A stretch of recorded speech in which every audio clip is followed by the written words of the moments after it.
The whole trap of lust is that it's not fulfilling. How many times have we said, I'll just do this one more time, and then you feel the low of that, and then you go, I'm never doing this again. I've done that.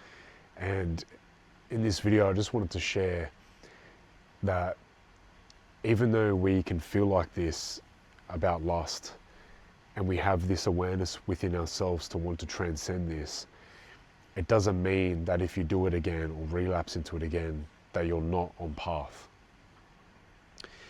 Because that's another trap, that we can judge ourselves, we can believe that we're doing something wrong if we relapse into bad habits or what we consider bad habits. And for me, I'm not here to say that doing, watching porn and things like that is a positive thing. I don't believe it is a positive thing in terms of one's physical health and one's physical well-being. But in saying that, it's a journey that you have to tread lightly with yourself and not judge yourself.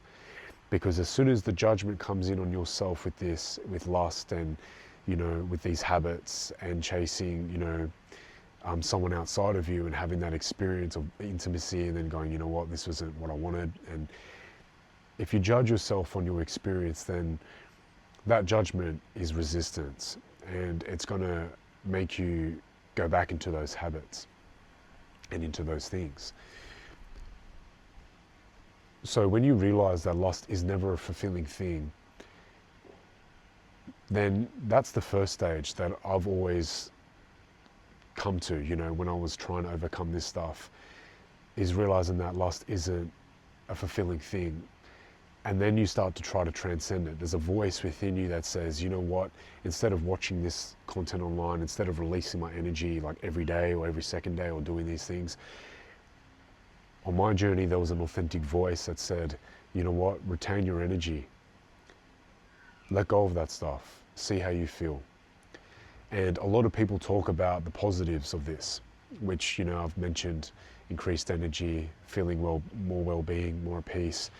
And the greatest benefit that I feel you can only rely on is actually being more connected to the home and peace within yourself. Because as soon as you attribute overcoming lust to a goal or something like that, you're gonna relapse back into that stuff. I could never attach it to a goal because, it just was never a self-sustaining thing that you could rely on to overcome this. You couldn't. You have to rely on your present moment and that experience of your life being the anchor for why you're wanting to transcend these lower compulsive habits.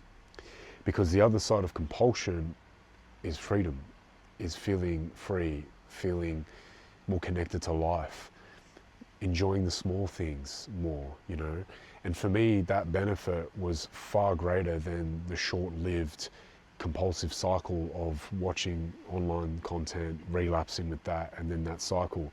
Because then I started to see how it distorts your mind in terms of when you go out into the world, it distorts your mind with women and other people. It distorts your reality in a sense, your reality. And so that was the greatest driving factor for me, was when I experienced such peace in letting go of that stuff. That's when I realized I was onto something, and I was on an authentic journey of wanting to let go of this stuff, but at the same time realizing that if I relapse back into that stuff, I'm now conscious, more aware.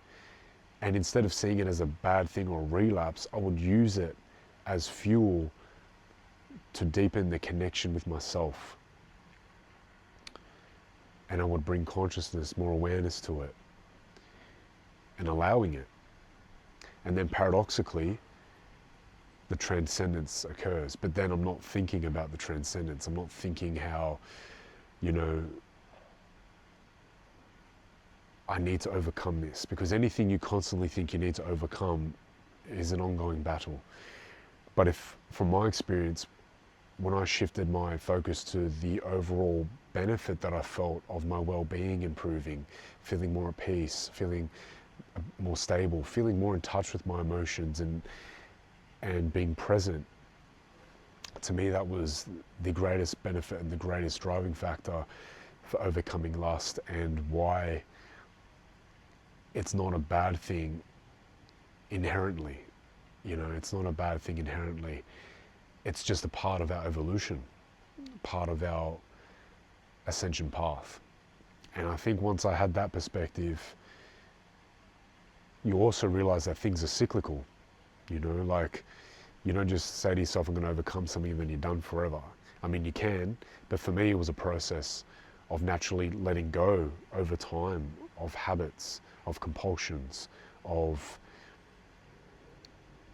the behaviors that, you know, were there.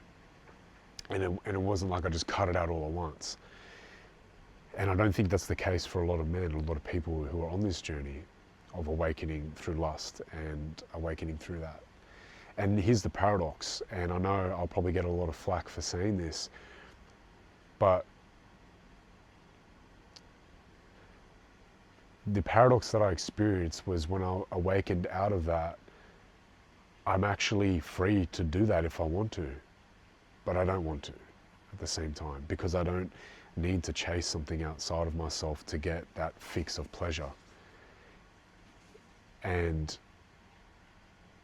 that's the paradox of it, is instead of chasing quick fixes and pleasure outside of you that is never fulfilling, you surrender into a deep fulfillment of you just being you, with nothing to do to achieve that fulfillment. And that was the greatest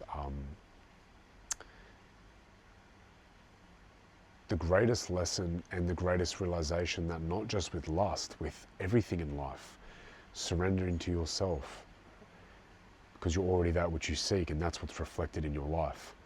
And I know that's a bit deep. I probably have to create different spiritual videos to talk about that as well, but for me it's all linked, it's all one.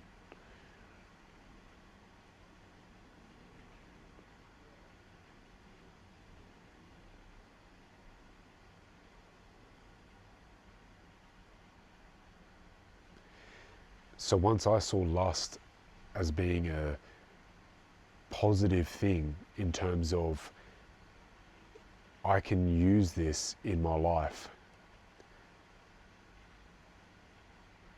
to accelerate a sense of well-being by not indulging in it too much. And that was a process, because I would relapse and go back into that and go, okay, no, I want to go back onto I want to retain, and I don't want to, you know, not get fed up in that. Then my nervous system and body started to get an upgrade to where you can resist the lower nature habit more and those compulsions more. And then it's a circle, it's a spiral, up and up, ascending. And that's a natural process that I truly don't believe any of us are really in control of at all. But if you're watching this video and this resonates with you, that means it resonates with your inner wisdom of your journey. And if you guys would like me to make more videos talking about this, I'm happy to do that. I do find that as a man going through, I guess, a spiritual journey and being at peace and more in touch with myself, this has been a huge aspect of my life that I wanted to share to help others. So I hope that helps, guys. If you have any comments, write them below. Any questions, write them below. Happy to make more videos, or if you want specific topics regarding this, let me know, you know. Because also the freedom from this too is your own experience of this freedom when you go out in your life. That has to be the only thing that you can use truly to decide what to do and what not to do in your life.